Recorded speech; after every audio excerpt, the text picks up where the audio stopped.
செட்டிநாடு குக்புக்கில் இன்றைக்கி நம்ம பார்க்க போகிறது வெஞ்சனம். செட்டிநாடு வெஞ்சனம் பட்டியலிருந்து மூணு வெஞ்சனம் மட்டும் பார்க்க போகிறோம்.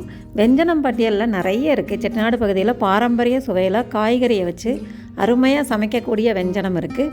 மண்டி, கூட்டு, பச்சடி, பெரட்டல், துவட்டல், இந்த மாதிரி பலவிதமான வெஞ்சனம் இருக்குது. விதவிதமான சுவையில் இருக்குது. இப்போ நம்ம 3 வகையான வெஞ்சனம் பார்க்கலாம். முட்டைக்கோஸ் துவட்டல் பார்க்க போகிறோம். அதுக்கு பர்பிள் முட்டைக்கோஸ் எடுத்திருக்கேன்.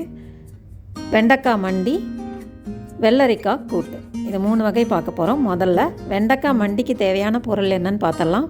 வெண்டைக்காய் ஒரு 200 கிராம் எடுத்திருக்கேன். பாதி தக்காளி, ஒரு சின்ன எலுமிச்சம்பழம் அளவு புளி, ஒரு 5-6 பச்சை மிளகா, 2 பூண்டு, அரிசி கழுவின தண்ணி, சின்ன வெங்காயம் ஒரு 1/2 கப்பு, உப்பு. வெண்டைக்காய் ஒரு 200 கிராம். இது நல்லா கழுவிட்டு கட் பண்ணி வச்சுக்கலாம். சின்ன வெங்காயம் ஒரு 1/2 கப் எடுத்துக்கோங்க. நிறைய சின்ன வெங்காயம் போட்டால் மண்டி நல்லாயிருக்கும், அதனால் சின்ன வெங்காயம். 2 ஆழாக்கு அரிசி எடுத்து கழுவி தண்ணி வடிகட்டி வச்சுருக்கேன். அரிசி மண்டி. இந்த அரிசி மண்டியில் இப்போ அந்த உப்பையும் புளியையும் ஊற வச்சிடலாம். மண்டிக்கு தேவையான உப்பு, அந்த ஒரு சின்ன எலுமிச்சம்பழம் அளவான புளி, இது 2ம் ஊற வச்சிடலாம். நல்லா ஊறட்டும். அதுக்குள்ளே இந்த வெண்டைக்காய், வெங்காயம், தக்காளி இதையெல்லாம் கட் பண்ணிட்டு வந்துடலாம். சின்ன சின்னதாக கட் பண்ணணும். நான் இப்போ கட் பண்ணி காமிக்கிறேன் உங்களுக்கு.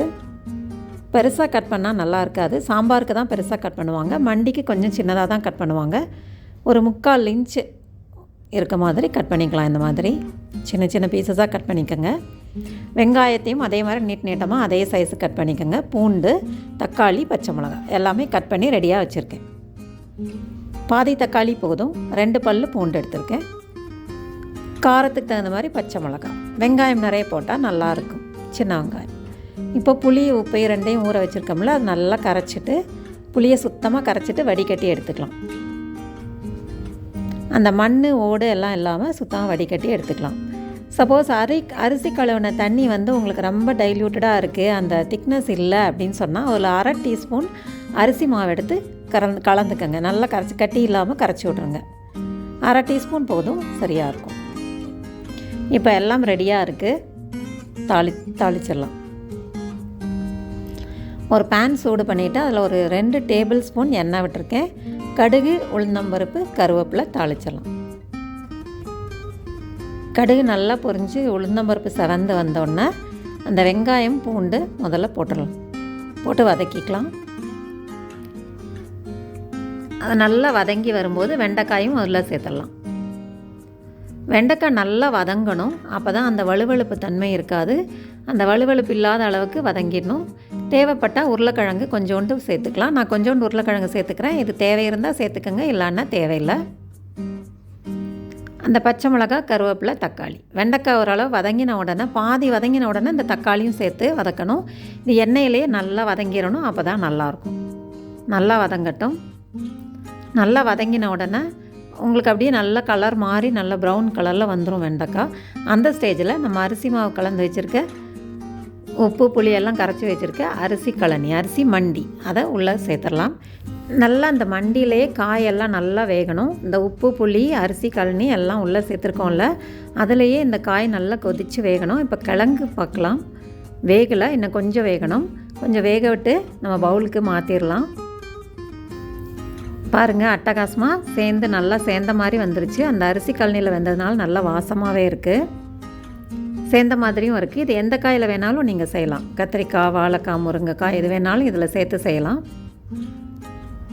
இப்போ நம்ம வெண்டைக்காய் மட்டும் வச்சு செஞ்சுருக்கோம். வெண்டைக்காய் மட்டும் வச்சு செய்கிறது நல்லாவே இருக்கும். ஈஸியாகவும் செஞ்சிடலாம். நல்லா சேர்ந்த மாதிரி அட்டகாசமாக வந்துடுச்சு. பவுலுக்கு மாற்றிட்டு கூட்டும் ரெடி ஆகிடுச்சு. கூட்டும் நான் உங்களுக்கு எப்படி செய்கிறதுன்னு சொல்கிறேன். இப்போது நம்ம புடலங்காய், கத்திரிக்காய், முட்டைக்கோஸ் இது எல்லாத்துலேயுமே நம்ம கூட்டு செய்யலாம். இப்போ நான் வித்தியாசமாக இருக்கட்டுமேன்னு வெள்ளரிக்காயில் செஞ்சுருக்கேன். இந்த கூட்டோட மெத்தட் எப்படின்னு நான் உங்களுக்கு சொல்கிறேன். கூட்டு செய்கிறது ரொம்பவே ஈஸி. சில நிமிஷத்துலேயே செஞ்சிடலாம். 2 வெள்ளரிக்காய் எடுத்திருக்கேன். அதை சின்ன சின்னதாக கட் பண்ணியிருக்கேன். வெங்காயம், சின்ன வெங்காயம் ஒரு 5-6 வெங்காயம் சின்னதாக கட் பண்ணியிருக்கேன் நைஸாக. 4 டேபிள் ஸ்பூன் வேக வச்ச துவரம்பருப்பு. இதுக்கு துவரம்பருப்பு தான் நல்லாயிருக்கும், அதனால் 4 டேபிள் ஸ்பூன் சேர்த்துருக்கேன். நீங்கள் வெள்ளரிக்காய் இல்லாட்டி முட்டைக்கோஸ்லையும் செய்யலாம், கத்திரிக்காயில் செய்யலாம், புடலங்காயிலையும் செய்யலாம். இந்த மாதிரி சின்ன சின்னதாக கட் பண்ணிக்கோங்க. வெங்காயத்தையும் நைஸாக கட் பண்ணி எடுத்துக்கோங்க. இப்போ குக்கரில் கட் பண்ண வெள்ளரிக்காயை சேர்த்துட்டு மிளகாப்பொடி ஒரு அரை டீஸ்பூன் சேர்க்குறேன். இந்த கூட்டுக்கு தேவையான அளவு உப்பு, அரை டம்ளர் கூட வேண்டாம், கம்மியாக 1/4 டம்ளர் தண்ணி சேர்த்துக்கோங்க. இந்த வெள்ளரிக்காயில் தண்ணி சத்து இருக்கிறதுனால தண்ணி அதிகம் வேண்டாம். கொஞ்சம் மஞ்சப்பொடி சேர்த்து குக்கரில் ஒரு விசில் வச்சு எடுத்திருக்கேன். ஒரே ஒரு விசில் போதும், அதிகம் வச்சிங்கன்னா குழஞ்சிடும். இப்போ அந்த பருப்பை இது உள்ளே சேர்த்துடலாம். வேக வச்ச பருப்பை சேர்த்துடலாம். உப்பு, மிளகாப்பொடி, மஞ்சப்பொடி, பருப்பு எல்லாம் சேர்த்தாச்சு உள்ளே. நல்லா கொதிக்கட்டும். கொதித்ததும் தாளிச்சிடலாம். இதுக்கு ஒரு பேனில் அரை டீஸ்பூன் நெய் சேர்த்துருக்கேன். நெய் வேண்டாட்டி எண்ணெய் சேர்த்துக்கோங்க. நெய் சேர்த்துட்டு சீரகம் தான் தாளிக்கணும், கடுகு தாளிக்கிறதுல. சீரகம், உளுந்தம்பருப்பு நல்லா பொரிஞ்ச உடனே இந்த நைஸாக கட் பண்ணி வச்சுருக்க வெங்காயம், கருவேப்பிலை இது நல்லா பொன்னிறமாக வேகணுங்க. இந்த மாதிரி இருந்தால் தான் கூட்டு நல்லா வாசமாக இருக்கும். தாளிக்கிறது ரொம்ப முக்கியம், கவனமாக தாளிச்சிருங்க, அட்டகாசமாக இருக்கும். ஒரு கைப்பிடி துருவின தேங்காய் அதையும் சேர்த்து இந்த வெங்காயத்தோடு நல்லா வறுத்துருங்க. எல்லோ கலரில் வந்துடும். அப்போ இந்த கூட்டில் அதை சேர்த்துடலாம். கொதிக்கணுங்கிற அவசியம் இல்லை, நல்லா கலந்து விட்டுட்டு பவுலில் மாற்றிடலாம். கூட்டு ரெடி ஆகிடுச்சு பார்த்திங்களா. இது புடலங்காயில் செஞ்சாலும் நல்லாயிருக்கும், கத்திரிக்காய், முட்டைக்கோஸ் இதில் வேணாலும் செய்யலாம். அது வாழைத்தண்டில் கூட கூட்டு செய்வாங்க. இப்போ நான் குக்கும்பரில் செஞ்சுருக்கேன், வெள்ளரிக்காயில். இது ரொம்ப வாசமாக நல்லாயிருக்கு. 2 வெஞ்சனம் ரெடி ஆயிடுச்சு. கூட்டு, மண்டி ரெண்டுமே ரெடி ஆகிடுச்சு. எவ்வளோ அழகாக இருக்குது பாருங்கள். அடுத்தது நம்ம இன்னொரு வெஞ்சனம் துவட்டல் பார்க்க போகிறோம். அதுக்கு நான் பர்பிள் கலரில் இருக்கிற முட்டைக்கோஸ் வாங்கியிருக்கேன். நீங்கள் வெள்ளை முட்டைக்கோஸ்லையும் இது செய்யலாம். நான் வித்தியாசமாக இருக்கிறதுக்காக வயலட் முட்டைக்கோஸ் எடுத்திருக்கேன். அதில் நடுப்பகுதி தண்டை கட் பண்ணி எடுத்துருங்க. அது வேண்டாம், அது கனமாக இருக்கிறதுனால அதை யூஸ் பண்ண வேண்டாம். சூப்பு வேணால் ட்ரை பண்ணலாம், இல்லாட்டி டிஸ்போஸ் பண்ணிடலாம்.